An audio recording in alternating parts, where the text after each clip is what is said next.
गुरुदेव, आज हम बात कर रहे हैं कि रिश्तों में खटास जो आती है ना, उसका सबसे बड़ा कारण होता है शक।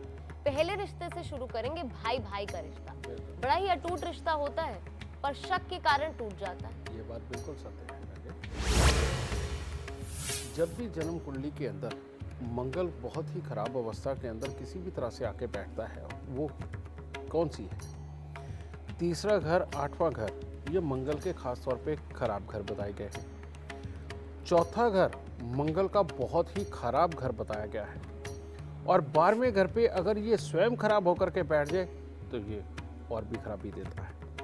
तो ये एक योग ऐसे बन जाते हैं जिसके अंदर या तो अपनी तरफ से या भाई की तरफ से ही कोई ना कोई कवायदें इस तरह की शुरू होती हैं कि एक अपने फायदे के लिए या अपनी छोटे छोटे फायदे के लिए एक दूसरे के ऊपर शक और वहम की स्थिति शुरू होती है।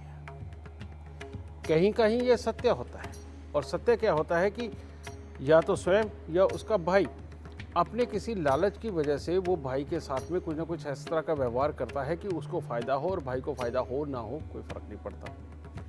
और या कहीं पर ऐसा भी होता है कि इंसान स्वयं ऐसा हो जाता है कि वो अपनी चीज़ों को बचाने की कवायद के अंदर ही हालात को बिगाड़ता चला जाता है। और एक बहुत ही खराब योग होता है, वो होता है मंगल और केतु का। ये योग के अंदर भाई भाई जब तक इकट्ठे रहते हैं और एक दूसरे के लिए करते चले जाते हैं तो एक दूसरे के लिए जान भी दे देते हैं। पूरा पारिवारिक परिवेश ही ये आपस में भाई भाई के इकट्ठे रहने के लिए उनको इस तरह से समझा बुझा के चलते हैं और एक दूसरे के लिए इतना कुछ करके चलते हैं कि दो जिसमें एक जान जैसा हाल होता है। लेकिन मंगल केतु का मेल जिस वक्त खराबी की अवस्था पे आता है, पापी ग्रहों की जब अपनी जन्म कुंडली में उम्र आती है, हर किसी की किस्मत में ये अलग अलग समय आता है। किसी के 28 साल की उम्र में भी आ सकता है, तो किसी के हो सकता है बेटा 65 साल की उम्र में भी ये समय आए। ये जब आता है तो उस वक्त में भाई भाई ही एक दूसरे के साथ में रहना पसंद नहीं करते, और एक झटके में ऐसे लगता है कि सारी जिंदगी की करी कराई वो मिट्टी में पड़ गई, और वहाँ सिर्फ एक भाई को अपना फ़ायदा नज़र आता है, दूसरे को अपना फ़ायदा नज़र आता है, और लड़ाइयाँ भी शुरू हो जाती हैं। ठीक है, और अल्टीमेटली है क्या? ये लालच ही है। और लालच जहाँ एक तरफ से शुरू हुआ तो दूसरे को तो शक होना ही है ना। ठीक है ना, वो तुम स्वयं शुरू करो तो तुम्हारे भाई को शक होगा, और वो भाई करे तो तुम्हें शक होगा। तो अल्टीमेटली कहो कुछ भी, बेटा है तो मंगल ही खराब। और जिसका फिर ये मंगल खराब होना शुरू करता है तो बेटा वहाँ पर भाई भाई का इकट्ठा रहना, घर में खुशियाँ मनाना, सुख शांति का चलना, घर में मंगल कार्य होना, मंगल गीत गायन होना, बेटा ये सब कोसों दूर होते चले जाते हैं। और जिस घर से मंगल चला जाता है, यानी भाई भाई का रिश्ता चला जाता है, उस घर में मंगल कार्य होने के बाद मंगल रहे यानी कि खुशियां रहें, ऐसा बहुत ही कम संभव हो पाता है। और यही कारण है कि जिनके भाई भाई के रिश्ते टूटे हुए उन घरों में तलाक सबसे ज्यादा है। जिन भाई भाई के रिश्ते टूटे हुए हैं उनके यहाँ आंखों की प्रॉब्लमें बच्चों को बहुत ज्यादा होती है। जिन भाई भाई के रिश्ते खराब हुए हैं उनके बच्चों को पेट से संबंधित दिक्कतें बहुत सताती हैं।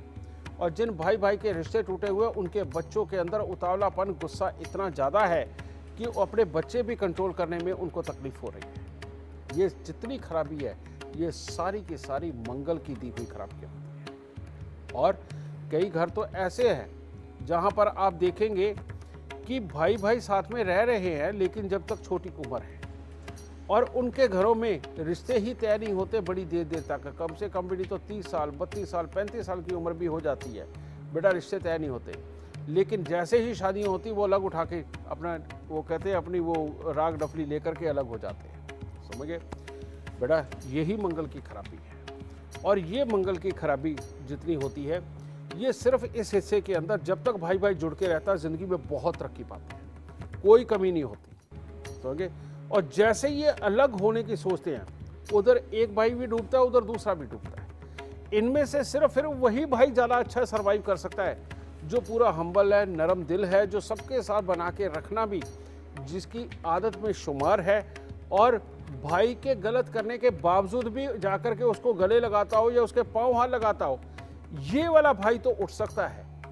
लेकिन जो दूसरा भाई जो कुछ ज़्यादा सख्त बना है, बेटा उसको ज़िंदगी के अंदर बहुत तकलीफ़ें आती हैं, और अगर उसको कमाई की तरफ से नहीं आएगी तो बच्चों के करियर और बच्चों की शादियों से संबंधित उसको दिखते से होगा। तो देख बेटा, ये बात जाके कहाँ जुड़ती है। भाई भाई का रिश्ता कमाई के लिए अच्छा, भाई भाई का रिश्ता घर के अंदर खुशियों के लिए अच्छा, भाई भाई का रिश्ता घर के अंदर बच्चों की शादियों को लेट नहीं होने देता। किस्मत ही ऐसी जुड़ती है कि अपने आप बच्चों की शादियां समय पे होती हैं, समझ गए। और भाई भाई का रिश्ता अगर जुड़ा रहे तो घर में बीमारियां भी नहीं आती, समझ गए।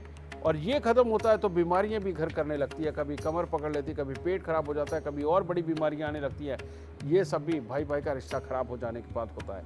तो बेटा ये शक, सही मायने में ये शक नहीं, आपका खराब मंगल है जो भाई के लिए आया, और वो चाहता यही है कि अब ये जिंदगी के अंदर सुखी ना रहे, और तो और आगे बच्चों की भी जिंदगी बहुत अच्छी ना रहे। घर में बीमारियां जिनको लाना चाहता है मंगल खराब होकर के, बेटा उनके यहाँ भाई को भाई पे शक होता है और जेलस होती है, जिसकी वजह से हालात होते हैं।